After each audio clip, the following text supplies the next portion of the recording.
क्रांतीसूर्य मनोज दादा जरांगे पाटील यांची सभा आपल्या अंबाजोगाई तालुक्यात सहकारी साखर कारखाना वाघाळा येथे होणार आहे। सभेची वेळ आहे संध्याकाळी 7ची। मी संयोजक समितीच्या वतीनं सर्व मराठा समाजाला एक आव्हान करतो की आपण आपल्या कुटुंबातील प्रत्येक सदस्यासह या सभेच्या ठिकाणी दाखल व्हायचं आहे। येते वेळी आपल्या कुटुंबाची, लहान मुलांची, आबालवृद्ध जे सोबत जास्तीत जास्त संख्येने घेऊन येणार आहेत त्यांना घेऊन यायचं आणि येते वेळी त्यांच्या प्रत्येक गोष्टीची काळजी घेण्यात यावी। तसेच इथं सभेच्या ठिकाणी नाश्त्याची सोय केलेली आहे, पाण्याची सोय केलेली आहे, पण स्वतः सोबत जर पाणी वगैरे आणलं तर बरं राहील आणि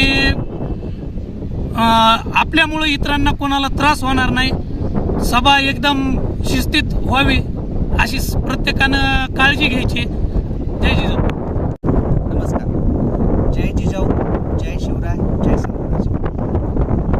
दिनांक 11 डिसेंबर वार सोमवार रोजी संध्याकाळी 7 वाजता अंबा सहकारी साखर कारखाना अंबाजोगाई इथं मराठा आरक्षण मोर्चाच्या कृती समिती अंबेजोगाई व येथील ग्रामीण भागांच्या वतीनं या ठिकाणी श्री मनोज जरांगे पाटील यांची सभा आयोजित केलेली आहे। खरं म्हणजे आरक्षण हा विषय काय आहे, आरक्षण कशासाठी पाहिजे त्या गोष्टी आता सगळ्यांना माहीत झालेल्या आहेत। फक्त सांगायच्या काही महत्त्वाच्या गोष्टी अशा की ही सभा या भागामध्ये न भूतो न भविष्यती अशा पद्धतीची ही सभा आपल्याला करून आणायची आहे।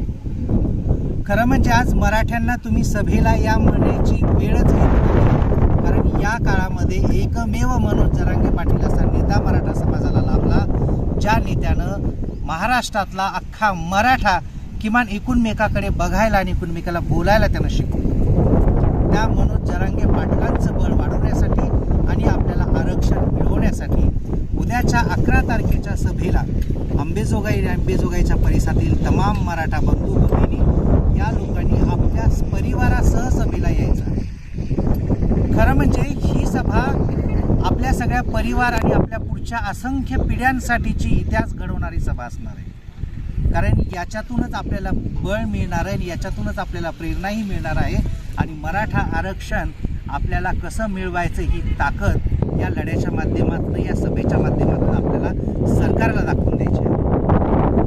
खरं म्हणजे आपल्या कुटुंबाची जिम्मेदारी ही आपणच स्वतः घ्यायची आहे, कारण इथं सभेला अनेक लोक येणार।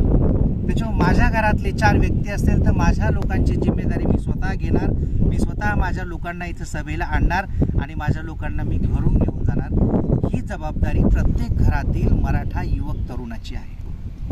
म्हणजे खऱ्या अर्थानं त्या कुटुंबाचं नेतृत्व त्या घरातील युवक पिढीनं करावं, ही शिकवण जरी आपल्याला याच्यातून मिळाली तरी ही सभा आपल्याला सफल होईल। मित्रांनो, सभेच्या त्या दिवशी किती लोक येतील, काय लोक येतील, बाकीच्या नेत्यांसारखे रिकामे आकडे बोल आपण ठरणाऱ्यापैकी नाही। त्याच्यामुळे येताना आपल्याला वाटेमध्ये असंख्य पद्धतीनं आपल्याला असंख्य समस्यांना तोंड द्यावं लागणार आहे। सगळ्यात पहिल्यांदा तर ट्रॅफिक असेल, रस्त्यावरती लागलेली ट्रॅफिक आणि सभेसाठी येणाऱ्या लोकांनी कसं व्यवस्थित शिस्तीनं सभेपर्यंत यायचंय आणि इतर समाजाच्या लोकांनाही आपल्या वाहनाचा त्रास होणे याचीही काळजी सगळ्यांनी घ्यायची आहे। खरं म्हणजे मराठा समाजातील अंबेजोगाई आणि आजूबाजूच्या परिसरातील प्रत्येक खेडेगावातील तरुण वर्गांना माझी विनंती आहे की आपण प्रत्येक आपल्या गावातनं 50 असतील, 100 असतील असे युवक आपण स्वयंसेवक म्हणून स्वतः संपर्क करावा व इथं समितीचे काही सदस्य बसलेले आहेत, प्रशांत आनंद भैया असतील किंवा अजून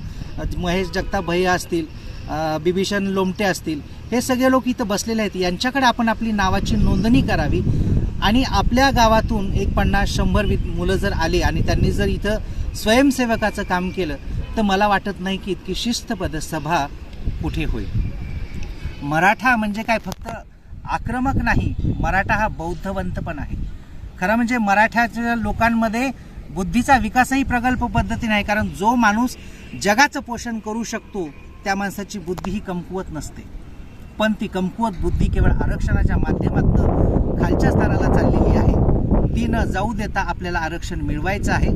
त्याच्यामुळे सगळ्यांनी सदसद विवेक बुद्धीनं जेवढ्या शांत पद्धतीने ही सभा आपल्याला करता येईल तेवढ्या शांत पद्धतीने ही सभा करून प्रत्येकाने आपापल्या घरी जायचं आहे. मित्रांनो, सभेच्या ठिकाणी तुम्हाला इथं पाण्याची नाश्त्याची व्यवस्था पण केली जाणार आहे.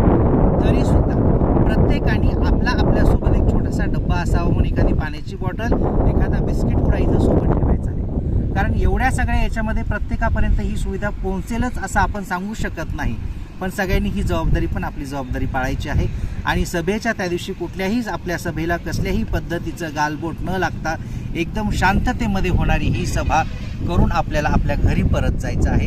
ही जबाबदारी आज मराठा समाजातील प्रत्येक तरुणावर, प्रत्येक सदस्यावर, प्रत्येकावर आहे. कारण या सभेला नुसते युवक किंवा प्रौढ माणसंच नाही, तर या सभेला असंख्य महिला, लहान मुलंसुद्धा येणार आहेत. त्यांची जबाबदारीसुद्धा ही आपली जबाबदारी, ही सगळ्यांनी ओळखून सगळ्यांनी सहकार्य करावे. आणि दिनांक 11 डिसेंबर वार सोमवारी संध्याकाळी 7 वाजता सगळ्या मराठ्यांनी या सभेला यायचंच आहे. आणि जो येणार आहे तोच मराठा आहे. जय जिजाऊ, जय शिवराय.